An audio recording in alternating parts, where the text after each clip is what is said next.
scaffolding. Hindi po dun sa mga ilaw na yan na ayan o.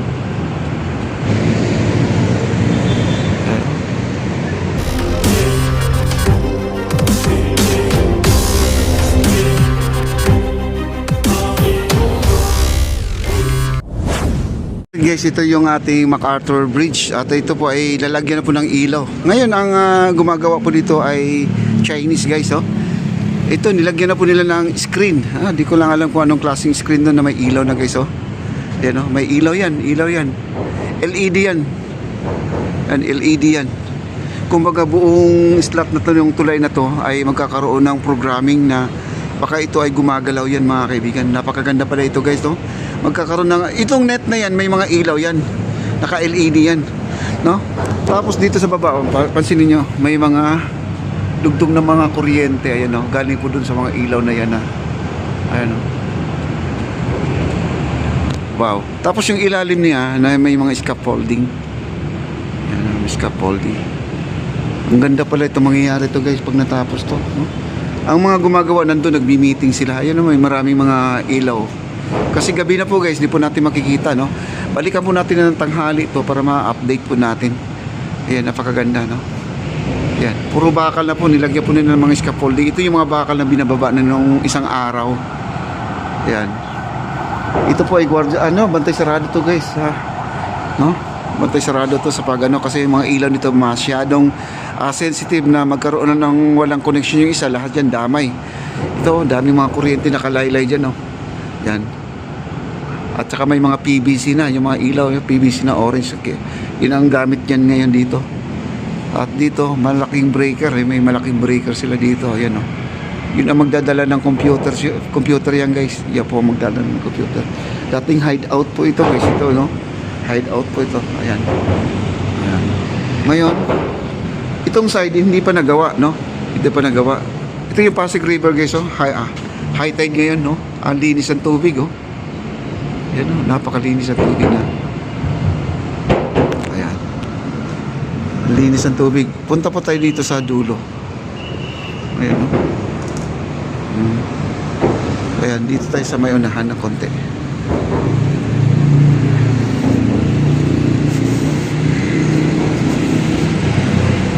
Ayan oh, taas ng tubig oh, lalim oh. Yung palatandaan ko guys, nawala yung yung platform dyan na semento at nagpantay na po sila. Kumbaga malalim ang tubig ngayong gabi na to. Wow. Tuloy po tayo sa ating paglalakad dito. Ayan o. Ang ganda dito guys oh.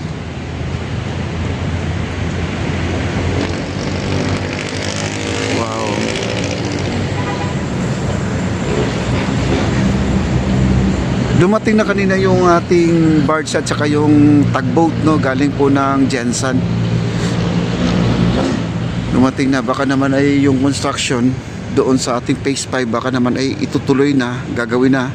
At naka-ready na po ang ating mga pilote doon, nakabaon na yung iba mula doon sa may DepEd no, at papunta na po tayo ng Ayala Bridge mga kaibigan. Baka naman po at mamaya makikibalita tayo para lahat mga nakasubaybay kay Papa D Channel ay ma-update ko na rin kayo no? At mabigyan po kayo ng agarang update ni Papa D Channel. Ayan po. Ang ganda po dito, parang ako lang yata naglalakad-lakad kasi ito po ay sarado po ito guys no? Sarado po ito. Ngayon po ay kailang naman ako'y pumunta dito para ma-check natin kung nandito yung barge na katambay. Ang pagkakalam ko nandun ngayon sa dulo yun. Nandun sa dulo, doon sa may DepEd siguro nakatambay ngayon ang barge. Kaya ang gagawin natin bukas, maaga po tayo doon para naman ay talagang masiguro po natin na talagang ito po ay gagawin na ba ang phase 5 o hindi no? Hindi na tayo tutuloy guys kasi sarado na yung sa dulo kasi at saka madilim na rin, gabi na rin, hindi na po natin makikita ang tugboat doon sa dulo kasi may tarpaulin doon na malaki nakaharang po, di natin masilip. Ngayon po ay bumalik na lang din po ako doon ay dito para naman po ay makita po natin.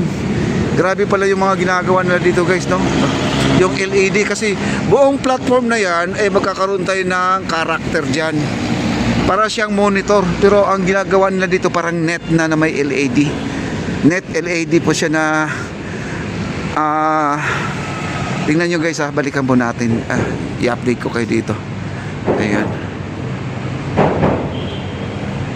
Ayan, ay wala ring ano dito, walang tao ngayon sa FCCD. Ay pupunta sana ako na para naman ay makibalita po tayo, no? Kasi wala ngayon si Bossing yata ngayon dyan, kaya di natin ma-confirm kung yun po ay tuloy, no? Ayan. Ayun guys, yung net, Ayan, binigyan ko na ng ilaw ang ating camera. Ayan, ganda guys, Ayan. Net siya, pero may LED po yan guys. Bawat pagitan na yan, may LED po yan, no?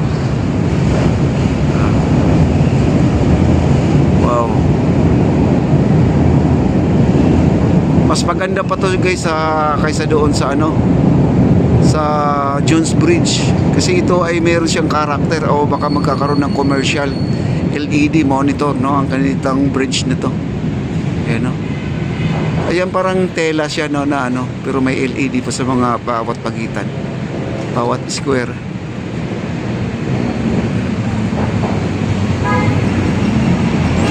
Ayan, no? Hanggang sa dulo na yan, no? Nag-umpisa na sila naglalatag. Ayan, nag-umpisa na sila naglalatag. Ayan, no?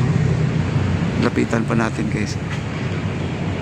Ayan, ang LED nyo. Kino-close up ko lang guys, Ayan po ang itsura, Ang gaganda. LED po yung bawat yung bukol-bukol sa gitna. Ilaw po yan. Wow, grabe. Kahit nahahanginin yan, ayan, di masisira sa hangin dahil siya, tagusan, no? Tagusan ng hangin. Di ba? Ito, ginagawa na nila guys, ayan, naglalagay na sila ng mga tungtungan nila kasi para hindi po mahirapan yung nagkakabit. Sandali lang pala ikakabit to pag may mga ganito tayo, scaffolding, no? Ayan, hanggang mahigit kalahati na po ang kanilang nailatag nila, kasi siguro ito ay front lang, baka ito lang ang lalagyan, yung harap na yung kabila wala na, kasi may poste doon na malaki, yung LRT1, no? Yung poste na yan, no? Nakaharang, no? Baka ito lang po ang lalagyan nila. At magtanong tayo dito. Ayan, no? Meron na dyan, nakalatag na, ang haba na yan guys, ang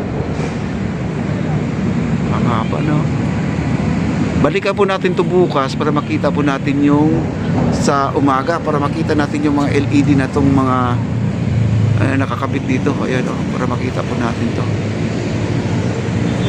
Ayan. Dami, no? Ilang LED kaya na, ang dami yan. Para siyang net ng chicken net, no? Parang fishing net pala, hindi chicken net. Fishing net, ayan, no? Wow. Ito po ay MacArthur Bridge po ito, mga kaibigan. MacArthur, no? Ayan, MacArthur. Ito po yung post office. Nandyan po, post office. Okay, maraming salamat po sa lahat.